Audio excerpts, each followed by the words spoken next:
As the war grinds on with no clear end in sight, both Russia and Ukraine continue to exchange long-range strikes, trigger rolling blackouts, and negotiate prisoner swaps, showing how fighting and diplomacy now run in parallel on multiple fronts. On the morning of February 6th, Russia unleashed a coordinated barrage of missiles and attack drones across Ukraine right as people were heading to work, turning the busy rush hour into yet another tense scramble for shelter.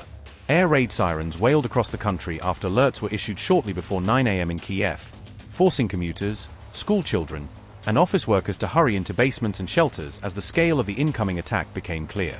Ukraine's Air Force warned that Russian Shahd-type drones and various missiles were moving through the airspace of several regions at once, urging residents to stay under cover and not ignore repeated alerts on their phones and local warning systems.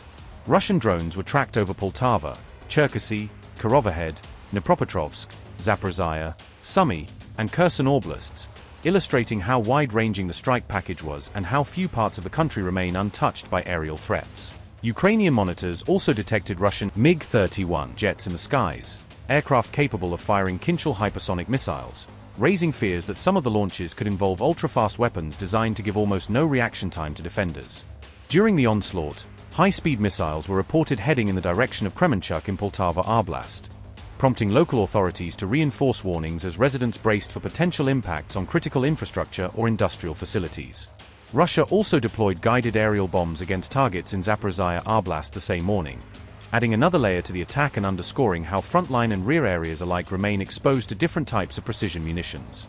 Ukrainian authorities said that, in the immediate aftermath of the February 6th attack, there were no confirmed reports of damage or casualties, but they cautioned that assessments were still underway and that the situation could change as information came in.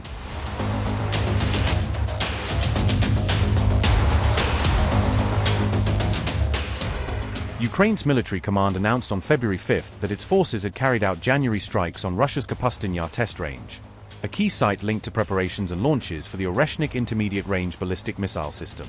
The General Staff reported that hangar-type buildings used for pre-launch work, along with other critical missile infrastructure at the range, suffered varying levels of damage, indicating that the attack successfully hit sensitive facilities rather than just peripheral structures. According to Ukrainian officials, the strikes were powerful enough that some Russian personnel at Kapustin had to be evacuated from the area, suggesting both immediate safety concerns and disruption to ongoing missile operations at the site.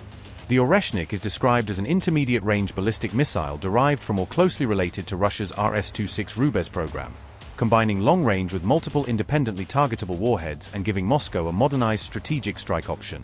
Russia's first known combat use of the Oreshnik came in November 2024 against the city of Dnipro, and the missile was later fired at Lviv in January 2026, showing how the weapon has been gradually introduced into the war against Ukraine.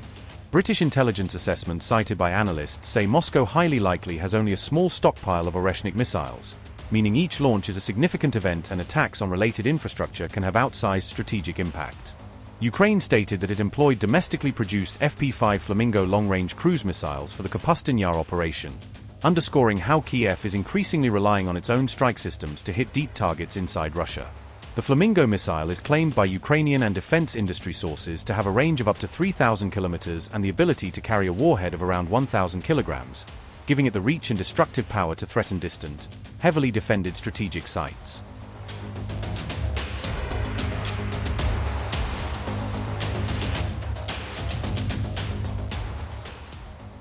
Overnight, parts of Russia's Belgorod region were plunged into darkness and cold after reported missile strikes slammed into key energy facilities, knocking out power and central heating for tens of thousands of residents.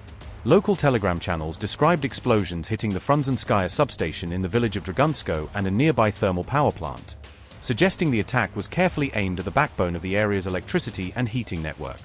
Residents told independent media they were suddenly left without lights, water, television, or stable phone connections, turning apartment blocks into islands of silence while people scrambled for candles, generators, and news of what had happened. Belgorod's regional governor Vyacheslav Gladkov admitted there was serious damage to the grid and said he personally went to the strike sites, promising repairs even as images of twisted metal and scorched infrastructure spread online. Ukraine's military stayed silent on whether it was behind the strikes, and independent outlets stressed they could not immediately verify all the claims, underscoring how information warfare now shadows every explosion far from the front.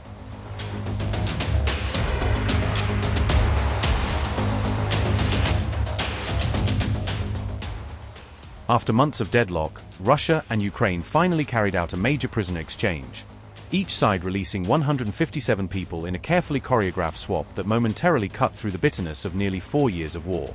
President Volodymyr Zelensky announced that 157 Ukrainians, including both soldiers and civilians, were coming home from Russian captivity, calling their return proof that persistent effort can still bring concrete results even in a grinding conflict.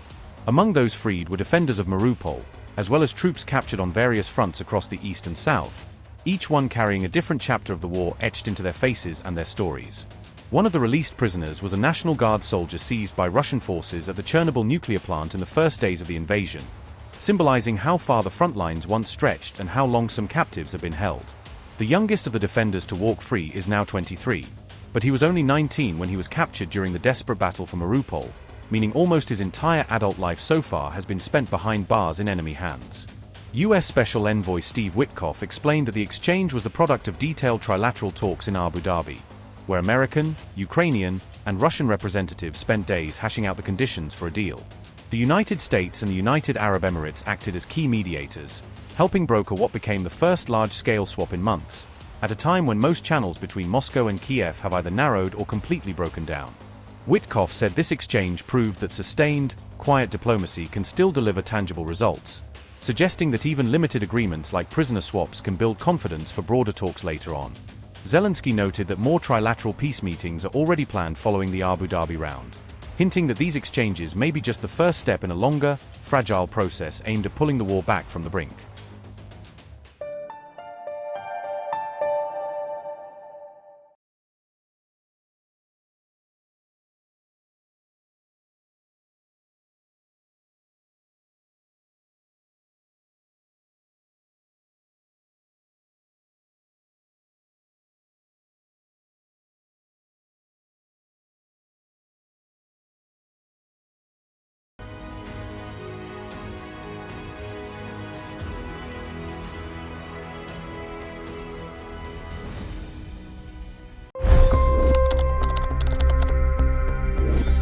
$25 crore गरीब गरीबी को परास्त करके बाहर निकले।